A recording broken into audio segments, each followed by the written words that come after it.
Entonces, parecieran textos religiosos, aunque llevados a la política. Sí, a ver, serían textos religiosos si su fundamentación fuera religiosa, pero no lo es. Y además una Ujú. persona para estar en contra del aborto no necesita creer en Dios. A ver, yo no hago una militancia, por ejemplo, contra la masturbación. Y vos podrías decirme, bueno, pero es que la masturbación es pecaminosa también según la Iglesia Católica. ¿Por qué no has escrito un libro contra la masturbación? Bueno, porque no encuentro que en la masturbación haya una violación de derechos fundamentales. En cambio, en el aborto encuentro que sí hay una violación de derechos fundamentales. El más importante de todos, que es la condición orgánica de la existencia de derechos ulteriores, o sea, el derecho a vivir.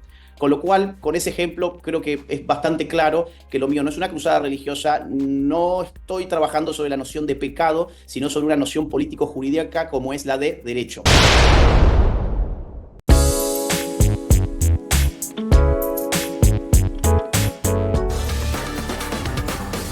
Estamos con el director ejecutivo de la Fundación Faro, Agustín Laje.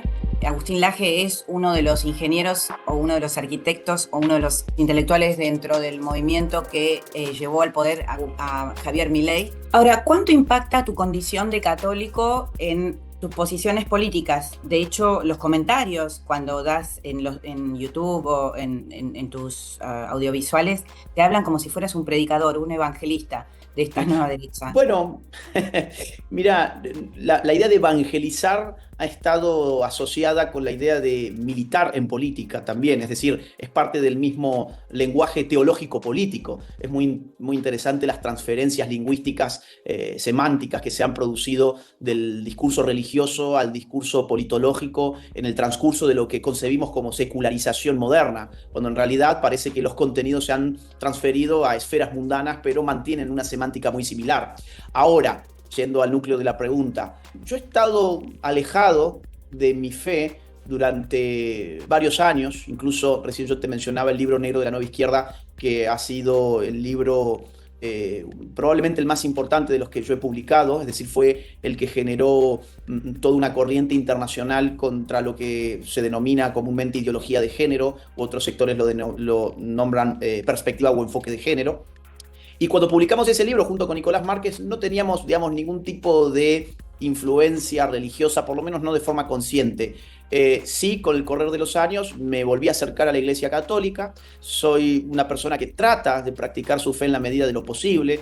Trato de ir a misa los domingos. No siempre lo logro porque no siempre estoy en mi casa. Me toca estar alrededor de 15 días por mes fuera de mi casa. De hecho, en este momento estoy fuera de mi casa. Y bueno, eso a veces imposibilita que uno pueda cumplir con algunas exigencias mínimas como ir a la iglesia una vez por semana. Lo cierto es que trato de hacerlo, trato de confesarme alguna vez por año. eh, bueno, no tengo mucha más práctica religiosa que esa. Ahora, mis textos y mi pensamiento político no tienen relación, o por lo menos yo no lo pongo en relación con mis creencias religiosas. No lo he hecho ni antes ni después de volver a reencontrarme con mi fe. Por eso en mis textos en realidad uno no encuentra ningún tipo de cita bíblica, a menos que yo le encuentre un sentido político a esa cita. Es toda la condición, ¿no?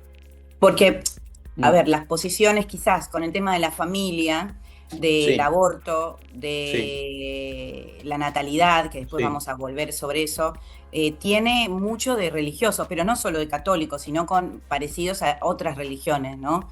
El hecho de la reproducción y la familia están enganchadas, ¿no? Entonces, parecieran textos religiosos, aunque llevados a la política. Sí, a ver, serían textos religiosos si su fundamentación fuera religiosa, pero no lo es. Y además una Ujú. persona para estar en contra del aborto no necesita creer en Dios. A ver, yo no hago una militancia, por ejemplo, contra la masturbación.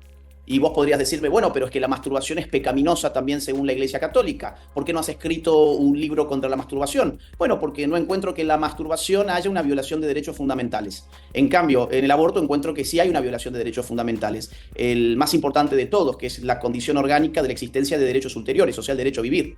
Con lo cual, con ese ejemplo, creo que es bastante claro que lo mío no es una cruzada religiosa, no estoy trabajando sobre la noción de pecado, sino sobre una noción político-jurídica como es la de derecho.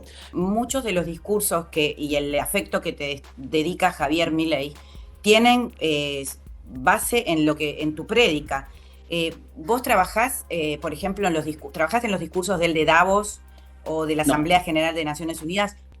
No, eso es no, en Santiago absoluto. Caputo. Mirá, no sé quién es, pero sí que me dio bastante gracia el nivel de seguridad con que los medios de comunicación afirmaban que yo había sido quien Claro. había redactado esos discursos.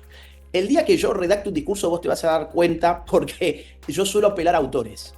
Es más, si yo hubiese redactado el discurso de Davos, yo hubiese tratado de reforzar el asunto de la pedofilia, hablando sobre la enorme cantidad de autores que han sido claves para el desarrollo de la teoría del género, o sea, de la ideología del género, y que han buscado relativizar el daño y el horror que significa la pedofilia. Hubiese mencionado a Shulamit Firestone, hubiese mencionado a Michel Foucault, desde luego, hubiese mencionado a Simone de Beauvoir, hubiese hablado también sobre Judith Butler, hubiese hablado sobre, bueno, una serie de autoras muy importantes, insisto, para la teoría del género, que lo dicen de una u otra forma, más abiertamente o más embozadamente, que la relación entre adultos y niños debe ser deconstruida, no debe ser demonizada, no debe ser, digamos así, perseguida judicialmente. De hecho, por ejemplo, Michel Foucault, Simone de Beauvoir, hacían solicitadas públicas en favor de pedófilos.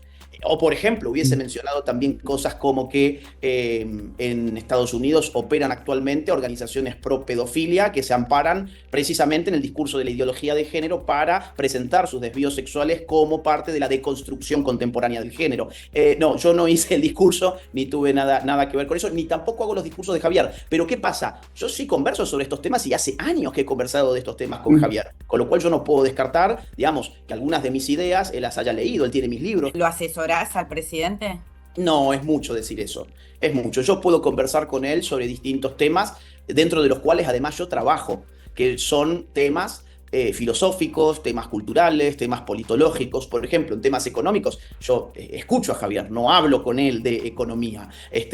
O temas, digamos, de lo que es el manejo de la política práctica, pues yo tampoco estoy metido en esos ámbitos. Yo lo único que te puedo decir, él tiene mis libros, porque cada vez que yo publico uno se lo envío, pero esto desde hace mucho tiempo, esto no es algo nuevo, y cada vez que nos juntamos, que es ocasionalmente, siempre salen algunos de estos temas, claro. Hemos hablado algunas veces sobre el tema aborto, por ejemplo, el tema feminismo, el tema inmigración, temas culturales, temas de posmarxismo y cosas por el estilo. Entiendo entonces que quien le escribe los discursos es más rústico que vos y Javier toma de tus saberes parte de lo que No, dice. yo no diría que es más rústico, no sé si es más rústico. Probablemente mi discurso sería mucho peor porque aburriría estar hablando de autores y de nombres que el 99% de la gente Bueno, no pero desconoce. Davos le causó muchos problemas entre los jóvenes. Vos sabés que no sé si le causó tantos problemas como se supone. De Tuvo hecho, una marcha. las encuestas de opinión que salieron a la luz pública después de la marcha LGBT mostraron que perdieron la pulseada. Mostraron que la gente no había sido impactada negativamente por su discurso. Yo creo sinceramente que esto fue más un ruido mediático donde obviamente hay sectores muy militantes, muy ruidosos, sectores LGBT, sectores feministas que tienen un poder de lobby muy importante, una llegada a medios de comunicación muy fuerte, que instalaron una sensación de que esto había molestado a los argentinos. Yo, por las encuestas que vi a posteriori, te puedo decir que no creo que eso haya tenido ningún impacto, digamos, en términos políticos. Además, te digo algo más, Javier Milei fue el candidato más votado en el año 2023 por los jóvenes, y el discurso de Javier Milei, en realidad, siempre fue el mismo que dijo en Davos. No hubo en realidad nada nuevo en Davos. Él ya había hablado en un montón Bueno, de pero entrevistas. generó una marcha de repudio. Sí, una marcha de sectores que nunca lo han votado ni nunca lo votarán, que son sectores progresistas. Pero todo lo que él dijo en Davos, en realidad, ya lo había dicho. Incluso él había hablado contra el feminismo, por ejemplo, en los debates televisados, que lo vio mucha más gente que lo de Davos. Los debates para la candidatura presidencial, él habló y dijo claramente, por ejemplo, que iba a cerrar el Ministerio de la Mujer y del Género. O, por ejemplo, dijo que estaba en contra del aborto. O, por ejemplo, dijo también que estaba en contra de la ideología de género. Nadie puede alegar en Argentina de que no conocía que Javier Milei era un opositor a estas líneas progresistas. Cuando la nueva derecha llega al poder, empieza a desfinanciar todos aquellos dispositivos de destrucción cultural que las izquierdas avanzaban en los países donde gobernaban. Un ejemplo en la carta, USAID. Mira lo que pasó recientemente con el escándalo USAID, donde se veía como USAID utilizaba su dinero para esparcir ideologías y proyectos woke en otros países, cuando vos tenés también dentro de Estados Unidos todo un financiamiento universitario, por ejemplo en Harvard, también acaba de haber un gran escándalo entre Donald Trump y Harvard, porque Harvard se ha dedicado en los últimos años a meter anti-americanismo, anti-norteamericanismo en las cabezas de los jóvenes. Hoy uno va a una de las universidades de Estados Unidos, incluso la de los rankings, las que están en los más altos puestos, y vas a ver que en general hay un nivel de politización autoflagelante que asusta. Se queman banderas norteamericanas, por ejemplo, en las universidades de los Estados Unidos. Se les enseña una versión de la historia donde el norteamericano ha sido prácticamente el cáncer del mundo entero. Bueno, esos son algunos ejemplos de cómo cuando la izquierda llega al poder avanza ese tipo de ideologías, cuando la derecha llega al poder trata de desactivarlas o por lo menos quitarles el financiamiento. Te voy a poner un ejemplo. Yo he tenido que cancelar conferencias porque grupos de gente que odia lo que yo pienso, se le ocurre llamar a la policía y denunciar que hay bombas puestas en el teatro donde yo voy a hablar. O por ejemplo, yo he dado conferencias en Buenos Aires donde han venido grupos de feministas a arrojarme baldes con pintura mientras estoy hablando y dando una conferencia. Yo he dado conferencias donde han irrumpido grupos de izquierdas y han agarrado mis libros que estaban a la venta para el público y los han destrozado, los han vandalizado. Yo he estado dando conferencias donde incluso han quemado libros míos, hace pocos años. Es más, te digo más, Natalia, ni siquiera en términos de dictadura, la dictadura más longeva, la más longeva de todo el continente, es la castrista, es una dictadura no de derechas, de izquierdas. Y sin embargo, Fidel Castro, en nuestro país, ha sido ampliamente idolatrado. Fidel Castro ha sido mucho peor que Pinochet, por ejemplo. Y vos en Argentina podés reivindicar a Fidel Castro, pero si llegás a decir algo que huela favorable a Pinochet, vas a tener un problema gravísimo. Si vos das clase en una universidad y decís, por ejemplo, que Fidel Castro es de los hombres más grandiosos que ha dado el continente en el siglo XX, no vas a tener ningún problema. Si vos decís en la universidad que Pinochet creó o llevó adelante un sistema económico que fue beneficioso para el bolsillo del chileno, te van a echar de la universidad. ¿Pero vos te sentís parte de la nueva derecha? Sí, claro, claro. Es decir, yo cuando escribí el libro La batalla cultural le puse como subtítulo Reflexiones críticas para una nueva derecha, porque en mi cabeza había que fundar una nueva derecha y había que llamarle derecha. Había que llamarle derecha. Y esto era fundamental para quitarle ese sentimiento vergonzante que ha tenido durante mucho tiempo la derecha. Durante mucho tiempo ser de izquierda era algo muy cool, es decir, cualquiera que se dijera de izquierda no iba a tener ningún tipo de problema ni en la universidad, ni con los amigos, ni en los contextos que fueran. Ahora, decirse de derechas era prácticamente, digamos, decirte el malo de la película. Esto ha sido así, yo lo he vivido en la universidad, yo lo he vivido en el colegio, yo lo he vivido en los más variados contextos. Eso es lo que en este momento está cambiando y es lo que yo he tratado de empujar modestamente a través de libros, a través de conferencias, a través de muchas giras y a través de las redes sociales. Pero por momentos pareciera que esa energía que ustedes tienen y esa agresividad son hijos de esas frustraciones, de los excesos precisamente de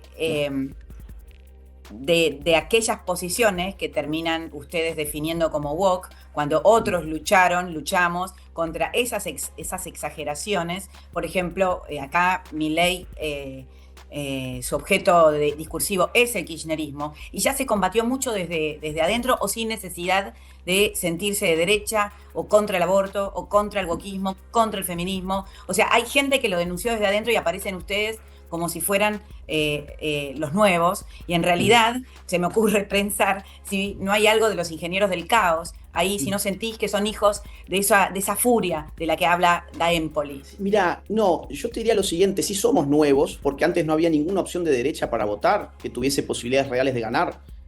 Es decir, desde que yo tengo memoria, yo tengo 36 años hoy, yo nunca tuve ninguna opción de derecha para votar.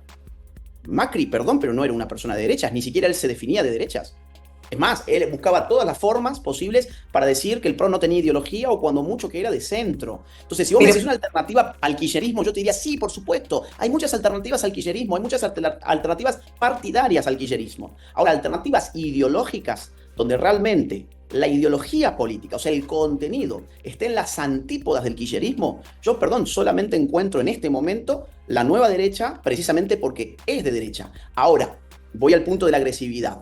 Lo que en todo caso se comparte, y esto espero que se entienda bien, lo que se comparte es una visión de lo político. Acá ha pasado algo muy interesante y es que los filósofos del kirchnerismo, o sea, Laclau y compañía, abrazaron las ideas politológicas de un autor llamado Carl Schmitt. Carl Schmitt, jurista alemán, que escribió una obra muy interesante y uno de sus libros se llama El concepto de lo político.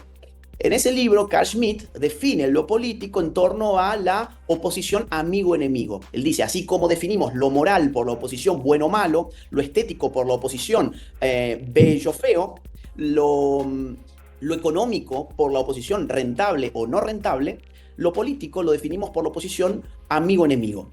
El populismo kirchnerista se desarrolló de una manera schmittiana. Por eso lo que hacía era construir enemigos permanentemente, los iba renovando permanentemente para dinamizar su propio poder. Fueron las Fuerzas Armadas, fueron el campo, fueron los medios de comunicación, fue la justicia, etcétera, etcétera. Y los iban renovando cada cierta cantidad de años.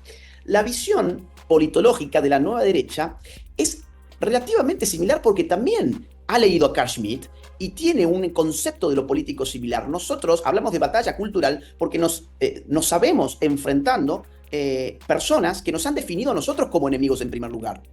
La izquierda nos definió a nosotros en primer lugar como enemigos y avanzaron sobre nosotros y nuestras libertades durante prácticamente 2 décadas en este país. Entonces, ahora pedirnos a nosotros que no tengamos una mirada schmittiana frente a la política simplemente porque tenemos el poder es absurdo. ¿Por qué? Porque no funciona. Pero ustedes también caen en la contradicción de amigo-enemigo. Es que no es una contradicción, es una concepción. Zurdo, comunista, murió Kicillof, murió Macri. Es también esa lógica. No, a ver. Macri ha fallecido. No. Es la misma lógica. No, yo lo que dije fue el pro ha muerto. Mi tuit es el pro ha muerto, pero es una muerte política. Es una muerte política. Supuesto, claro, por supuesto. Pero a ver, ha muerto políticamente. Abortera feminazi, porque eso es otra cosa también, que quiero ir a las redes. Una cosa es el Agustín Laje en una conferencia y otra cosa es el Agustín Laje con el gordo Dan en las tribunas de las redes sociales. Mira, Marshall McLuhan fue uno de los grandes teóricos de medios del siglo pasado, de la segunda mitad sobre todo, tenía una frase que hizo historia: el medio es el mensaje. Es decir, no podemos esperar que la misma persona tenga el mismo mensaje cuando los medios son variables. Por supuesto, yo no hablo como escribo mis libros, yo no doy una conferencia como le doy una entrevista al Gordo Dan, ni le doy una entrevista al Gordo Dan como dialogo contigo, porque el medio es distinto y las plataformas y el público también es distinto. Yo de hecho sería bastante tonto si pretendiera siempre comunicar lo mismo a pesar de que el medio y el público cambia. Yo lo hago de manera estratégica, a sabiendas, de manera consciente. Mis libros son muy distintos, por ejemplo, de mis videos de YouTube. Y hay gente que ve mis videos de YouTube y dice, me voy a comprar el libro, y después se encuentra que en el libro hay un lenguaje totalmente distinto, una bibliografía también bastante distinta, unas ideas que no estaban en los videos. Entonces, yo creo que esto es bastante normal en realidad. El discurso de las fuerzas del cielo es sumamente violenta contra ciertas inclinaciones homosexuales, de género, de color de piel, de grupos étnicos. Aunque no lo parezcas vos, eso es lo que resulta en redes. Ahora, ¿vos proponés cambiar la ley de matrimonio igualitario, eliminar la ley de aborto en la Argentina? ¿Es algo que a vos te gustaría ver? A mí me gustaría eliminar la ley de aborto en Argentina, por supuesto. Soy plenamente consciente de que no hay músculo legislativo en este momento. Aclaro también por las dudas en que yo no soy funcionario de la Libertad Avanza, de este gobierno, no tengo ningún cargo, no tengo ningún poder para decidir esto. Para vos como para Trump hay hombres y mujeres en el mundo. Bueno, no solamente para mí, para Trump, es que creo que para la configuración biológica humana hay hombres y mujeres en el mundo. No conozco otro sexo en el mundo, la verdad. No. Nuestra especie humana no tiene otro sexo. Hay hombre y mujer. Y la determinación sexual se da con arreglo a la identidad biológica, no la autopercepción de esa persona. Hasta tal punto, la identidad sexual está determinada biológicamente que cuando una persona se autopercibe de otro género, hay que atascar su cuerpo. Hay que mutilar determinados órganos, hay que introducir artificialmente determinadas hormonas en ese cuerpo, precisamente porque ese cuerpo no es lo que dice ser, hay que transformarlo con arreglo a químicos y al bisturí. En el mundo, hasta donde hoy sabemos, hay hombres y mujeres. Contra lo que yo me opongo es contra la politización de la sexualidad. La idea identitaria de que por con quien vos te acostás o por lo que tenés entre las piernas significa una inclinación natural hacia una ideología política en particular. De hecho, hay grupos homosexuales que se han liberado de esas cadenas identitarias en términos políticos y hoy apoyan abiertamente a Javier Milei, a Donald Trump, incluso en España a Vox.